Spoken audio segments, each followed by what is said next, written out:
कैसे बाली पहुंचा जाए, कहाँ रुका जाए, किस तरह चीज़ों को मैनेज करेंगे, बस जिसकी कॉस्ट आपको पड़ेगी 5 लाख इंडोनेशियन रुपीज, जो कि थोड़े से चीपेस्ट ऑप्शन में फ्लाइट टिकट्स कर सकते हैं। इंडोनेशिया में इंडियन करेंसी INR एक्सेप्ट नहीं होता है, तो अप्रैल से अक्टूबर यहाँ पर होता है ड्राई सीजन। बम्बू हाउसेस भी होते हैं जिसकी उसका पर नाइट का प्राइस आपको 50,000 1 लाख रुपीज के अराउंड भी आपको स्कूटी 500 1000 रुपीज से स्टार्ट हो जाती है।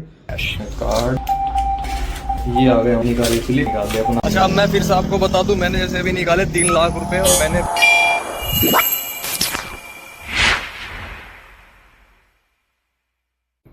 हाँ जी, नमस्ते, कैसे हैं आप सब? उम्मीद है सब बढ़िया होंगे। तो स्वागत है आपका इस नई वीडियो में। This is a travel guide video about island in south east Asian country Indonesia. Indonesia के बहुत सारे हजारों आइलैंड में से एक छोटे लेकिन बेहद ही खूबसूरत आइलैंड बाली के बारे में। ग्लोबली रिकॉग्नाइज्ड टूरिस्ट प्लेस बाली, जो कि फेमस है अपने natural beauty, rich culture, art and craft, night life end of course अपनी एडवेंचरस एक्टिविटीज के लिए। इस वीडियो में हम बात करेंगे कैसे बाली पहुंचा जाए, कहाँ रुका जाए, किस तरह चीजों को मैनेज करेंगे, बस यही सारी वीडियो में बात करेंगे। तो चलिए शुरू करते हैं।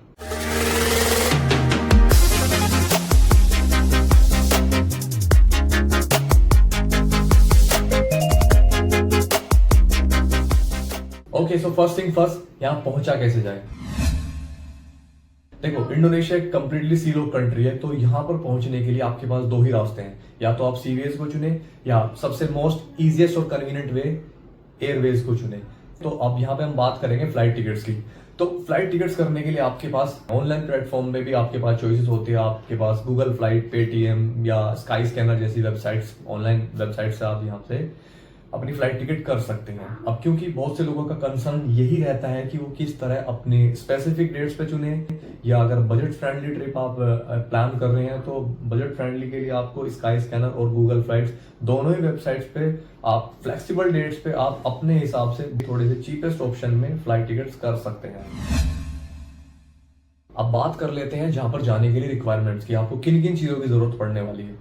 तो बेशक आपको एक वैलिड पासपोर्ट की जरूरत होगी। उसके बाद आपको चाहिए वीजा। आप ई वीजा ऑनलाइन भी अप्लाई कर सकते हैं, या चाहे तो आप बाली के एयरपोर्ट पर पहुंचकर भी वहां पर आप वीजा ऑन अराइवल की सुविधा का लाभ उठा सकते हैं, जिसकी कॉस्ट आपको पड़ेगी 5 लाख इंडोनेशियन रुपीज, जो कि इंडिया के अराउंड 27-2800 रुपीज में आपको मिल जाएगा। और वीजा ऑन अराइवल की कंडीशन में आप मेक श्योर करें कि आप अपने साथ US डॉलर या इंडोनेशियन करेंसी अपने साथ कैरी कर रहे हैं, क्योंकि बाली एयरपोर्ट पर इंडियन करेंसी वो एक्सेप्ट नहीं करते हैं। तो इस चीज का आप खास तौर पर ध्यान रखें। तीसरी चीज, आपके पास रिटर्न टिकट होने चाहिए। आपके आने का और आपके जाने का दोनों ही चीजें, दोनों ही तरफ का आपके पास रिटर्न टिकट, फ्लाइट टिकट होना चाहिए। अच्छा, अब यहाँ पे ना दो चीजें मेंशन करना जरूरी है। पहले तो टूरिस्ट टैक्स। बहुत सारी वेबसाइट्स और बहुत सारे यूट्यूबर्स ऐसा क्लेम करते हैं कि बाली में एक खास किस्म का टूरिस्ट टैक्स अप्लाई हुआ है। इंडोनेशियन सरकार ने वहाँ के कल्चरल और एनवायरमेंटल कंजर्वेशन के लिए ये टैक्स लगाया है, जिसकी कीमत आपको, जिसकी कॉस्ट आपको देनी होती है 1.5 लाख इंडोनेशियन रुपया। लेकिन मैं सच्चाई बताऊं तो मैं अभी 3 महीने पहले ही इसी जनवरी में अभी बाली होकर आया हूं, तो मेरे से एयरपोर्ट पे ना एयरपोर्ट से बाहर किसी ने भी ना कोई पूछताछ नहीं, कोई स्लिप किसी ऑफिशियल ने कुछ नहीं मांगा। और सिर्फ मैंने नहीं, मेरे जैसे बहुत सारे टूरिस्ट से मैंने बात कंफर्म की है कि ये टैक्स इतना कंपलसरी नहीं है। तो आपकी कंडीशन में मैं चाहूँगा इसे आप ऑनलाइन भरने से अच्छा है आप ऐसे ही चले जाएं। अगर आपसे कोई बाली एयरपोर्ट पे पूछता है तो आप वहीं के वहीं भर दीजिए। 500-700 रुपये की बात है, कोई बड़ी बात नहीं है तो आपका रास्ता बिल्कुल साफ है। लेकिन हाँ, एक चीज कंपलसरी है, वो है ई कस्टम डिक्लेरेशन ऑनलाइन फॉर्म, जो कि आपको ऑल इंडोनेशिया ऐप पे जाके भरना होगा। और ये आपको जाने से पहले, मतलब लैंड होने से पहले विदिन 72 आवर्स आपको भरना पड़ता है। और उसके बाद आपको एक QR कोड जनरेट होकर आएगा, जो आपको जब आप बाली एयरपोर्ट पे लैंड करेंगे और वहाँ पे आपको ऑन अराइवल पे आपको वो QR कोड दिखाना होगा, और उसके बाद आप पास होके एयरपोर्ट से निकल जाएंगे। उसके अलावा आपके पास अकोमोडेशन होनी चाहिए, कि आपके पास प्रूफ हो कि आप जब बाली में जहाँ जा रहे हैं आपके पास अकोमोडेशन, कोई होटल, हॉस्टल या कुछ भी आपके पास स्टे की आपने व्यवस्था पहले से ही घर से करके चल रहे हैं। तो देखो, बाली में बेसिकली 2 ही मौसम होते हैं, ड्राई सीजन और वेट सीजन। अप्रैल से अक्टूबर यहाँ पर होता है ड्राई सीजन, यानी गर्मी का सीजन, और नवंबर से मार्च यहाँ पर आपको देखने को मिलेगा रेनी सीजन। अब दोनों कंडीशन में एकदम कॉमन सी बात है कि आपको अगर रेनी सीजन में आप एक्सप्लोर करेंगे तो आपको चीज़ों के रेट थोड़े कम मिलेंगे। क्यों? क्योंकि आप वैसे भी ज़्यादा चीज़ें आप एक्सप्लोर कर नहीं पाएंगे रेनी सीजन में, तो इस वजह से प्राइसेस, हर चीज़ के प्राइसेस आपको थोड़े से चीप मिलेंगे। वहीं दूसरी तरफ अगर आप ड्राई सीजन में जाएंगे, गर्मी का टाइम रहेगा, सब चीज़ें आप इजीली एक्सप्लोर कर पाएंगे, तो उस कंडीशन में आपको होटल से लेके एक्सप्लोरेशन और हर चीज़ों के प्राइस आपको थोड़े से कंपेरेटिवली थोड़े हाई देखने को मिलेंगे। तो आप अपनी पॉकेट के हिसाब से अपना आइटनरी प्लान करें कि आपको ड्राई सीजन में जाना है या आपको रेनी सीजन में जाना है। It's all up to you. आपके पास बाली में जाने के बाद आप किसी भी जगह आप रहें, आप चाहे उबुद में रहें, सेमिन्यांग, कूटा, चांगू, उलुवाटू, आप किसी भी जगह रहें, आपके पास हर जगह से आप चाहे बाली को एक्सप्लोर कर सकते हैं। लेकिन इन सभी जगहों पर आपको ठहरने के लिए चीपेस्ट से लेकर हाईएस्ट प्राइसेस तक आपको स्टे ऑप्शंस मिलते हैं। जैसे अगर हम सबसे सस्ते की बात करें तो आप हॉस्टल में रह सकते हैं। हॉस्टल में आपको डॉर्मेट्री बेड मिलेगा और बाथरूम आपको शेयर करना पड़ता है। अगर आप इन सब चीज़ों से फैमिली या इस शेयरिंग से थोड़ा बचना चाहते हैं तो आप चीपेस्ट जो कि हॉस्टल रहते हैं, हॉस्टल आपको 500 रुपीज़ से मिल जाते हैं। लेकिन अगर आप हॉस्टल में शेयरिंग मोड में नहीं रहना चाहते तो आप उससे ऊपर होटल ले सकते हैं, जो उससे थोड़ा सा महंगा 2000-3000 से स्टार्टिंग प्राइस हो जाती है। या उससे भी ऊपर आपको मिलेंगे प्राइवेट रिजॉर्ट्स या विलास। इनकी कंडीशन में, तीनों कंडीशन में, यानी आपको हॉस्टल सबसे सस्ता, उससे ऊपर होटल, उससे ऊपर प्राइवेट रिजॉर्ट या विला। खैर बात यहीं तक खत्म नहीं होती है। बाली के मोस्ट आइकॉनिक बम्बू हाउसेस भी होते हैं जिसकी बुकिंग भी आपको 2 महीने 3 महीने पहले से करनी पड़ सकती है और उसका पर नाइट का प्राइस आपको 50,000 1 लाख रुपीज़ के अराउंड भी आपको देखने को मिल सकता है। जी हाँ, इसके आप प्राइसेस आप चाहें तो गूगल पे भी चेक कर सकते हैं और ये बुक करा सकते हैं। अब आप बाली पहुंच भी गए हैं, आपने स्टे भी कर लिया है। अब आप बाली सिर्फ एक कमरे में ठहरने के लिए तो आए नहीं है, तो ऑब्वियसली आप एक्सप्लोर करेंगे। तो अब आपके पास एक्सप्लोर करने के लिए आपके पास कितने सारे ऑप्शंस मिलते हैं, अब इस बारे में बात कर लेते हैं।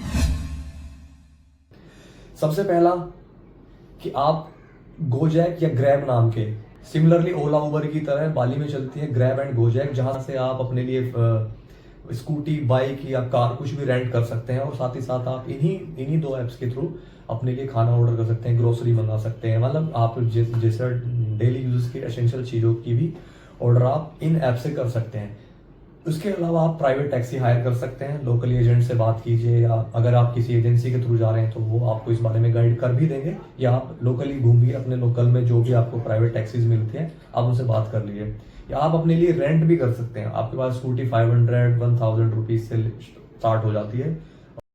You asking me cheapest is Yeah. that one, but I give you better one. That one is cheaper. Yeah. How much does it cost to me? This 100 is 100. उसके ऊपर आप जिस तरह की स्कूटी, आप जैसी सुपर बाइक या कुछ भी आप जो हायर करना चाहें वो आप हायर कर सकते हैं। और इसी के साथ आपको कार रेंट करने का ऑप्शन भी वहाँ मिल जाता है। लेकिन आपके पास मेक श्योर कि आपके पास इंटरनेशनल ड्राइविंग परमिट जरूर होना चाहिए। तो जब भी आप स्कूटी या कार रेंट करेंगे तो देख लें स्कूटी की कंडीशन, मैंने आज तक सिर्फ स्कूटी रेंट की है तो उस कंडीशन में आईडीपी की जरूरत मुझे पड़ी नहीं। बात करते हैं खाने के ऑप्शंस की। तो देखो बाली क्योंकि एक आइलैंड है तो यहाँ पर सबसे बेसिकली तो आपको सी फूड की भरमार तादाद मिलेगी। अगर आप नॉन वेजिटेरियन हैं तो आपके पास ढेर सारे ऑप्शंस आपको मिल जाते हैं। लेकिन अगर आप वेजिटेरियन हैं तो आपके पास ऑप्शंस, आपके पास विकल्प उतने ही लिमिटेड हो जाते हैं। लेकिन फिर भी आपको बाली में इतना ज़्यादा सोचने की जरूरत नहीं पड़ेगी क्योंकि यहाँ पर इंडियन वेज रेस्टोरेंट्स भी आपको ढेर सारे मिल जाते हैं। आप चाहे अपने लोकल जहाँ भी आप स्टे कर रहे हैं अपने नियर बाय अपना गूगल करें और बेसिकली आपको आराम से इंडियन फूड भी मिल जाएगा। लेकिन बाली में जो सबसे ज़्यादा जो ईजिएस्ट और बड़ी आसानी से जो एक चीज़ मिलेगी वो होगी वहाँ की nasi goreng which we call fried rice. अब नासी गोरेंग में भी आपको कई सारे वेरिएंट मिलेंगे। नासी गोरेंग तेल्लूर, नासी गोरेंग आयाम, यानी तेल्लूर बोले तो एग्स और आयाम बोले तो चिकन। तो अगर आप वेजिटेरियन हैं तो आप इस बात का खास ख्याल रखें कि आप शेफ को या उस वेंडर को खास तौर पर बोले कि no chicken no eggs. Otherwise वहाँ पर इतना कॉमन है कि वेजिटेरियन के नाम पर भी आपके हो सकता है आपके फ्राइड राइस में एग्स वो रख दें। तो बस इतना ही है कि वेजिटेरियन होते हुए आपके पास ऑप्शन थोड़े कम हो जाते हैं। अगर आप नॉन वेजिटेरियन हैं, सी फूड आप एंजॉय करना चाहते हैं तो you have so many options to enjoy. और इसके अलावा भी अगर आप अपने रूम में होटल में बैठे हुए फूड का आनंद लेना चाहें तो आप, जैसा मैंने पहले बताया, ग्रैब एंड गोचैक के थ्रू आप अपना फूड भी ऑर्डर कर सकते हैं which will deliver your food at your door step. एक और जरूरी चीज के बारे में अब हम बात करेंगे तो वो है सिम कार्ड। आप सिम कार्ड चाहें तो अगर आप अपने कंट्री का अपना होम सिम यूज करना चाहते हैं तो आपके पास ऑप्शन यही कि अपना इंटरनेशनल रोमिंग रिचार्ज आप करके लेके जाएं। लेकिन अगर आप चाहते हैं कि आपके पास इंडोनेशियन सिम कार्ड हो तो आपके पास कई सारे ऑप्शन मिल जाते हैं, जिसमें कि एक्सियाटा, एक्सेल, टेलीकॉमसेल और इंडोसेट नाम की कई सारी कंपनीज होती हैं। लेकिन मैं चाहूंगा कि आप अगर ऐसी कंडीशन में है कि अगर आप सिम खरीदना ही चाह रहे हैं तो सिम आप टेलीकॉमसेल या एक्सेल में से किसी एक सिम को चुनें। रीजन बीइंग कि अगर आप किसी रिमोट एरिया नूसा पेनिडा या किसी दूसरे आइलैंड पर आप जाते हैं रिमोट एरियाज में, तो इन्हीं दो नेटवर्क टेलीकॉमसेल और एक्सेल, टेलीकॉमसेल एंड एक्सेल, इन्हीं दो नेटवर्क के नेटवर्क कवरेज आपको रिमोट एरियाज में भी मिलेगी। वरना कोई फायदा नहीं होगा कि अगर आप अच्छी से महंगी सिम भी खरीद के ले जाओ और आपको नेटवर्क कवरेज ही ना मिले। अब मिलेगी कहाँ से? आपके पास दोनों चॉइसेस होते हैं। आप जब एयरपोर्ट पे लैंड करेंगे तो आपको एयरपोर्ट पे भी इन टेलीकॉम कंपनीज के सिम स्टोर्स देखने को मिलेंगे जहां से आप सिम खरीद सकते हैं। या दूसरा ऑप्शन आपके पास होता है, आप जब अपने होटल में स्टे कर लें उसके बाद अपनी लोकल मार्केट को एक्सप्लोर करें और वहां पे किसी भी लोकल शॉप से भी आप सिम खरीद सकते हैं। लास्ट बट नॉट लीस्ट अब हम बात करेंगे मनी एक्सचेंज के लिए। हालांकि ये ऑप्शन हमें शायद पहले बात करना चाहिए था, बट कोई फर्क नहीं पड़ता। अब मनी एक्सचेंज के लिए आपके पास दोनों ऑप्शन होते हैं। अब क्योंकि इंडोनेशिया में इंडियन करेंसी INR एक्सेप्ट नहीं होता है तो आपके पास दो ही चॉइस होते हैं, या तो आप US डॉलर को आप कन्वर्ट करा के ले जाएं या दूसरा आप इंडोनेशियन रुपीस कन्वर्ट यहाँ से करके लेके जाएं।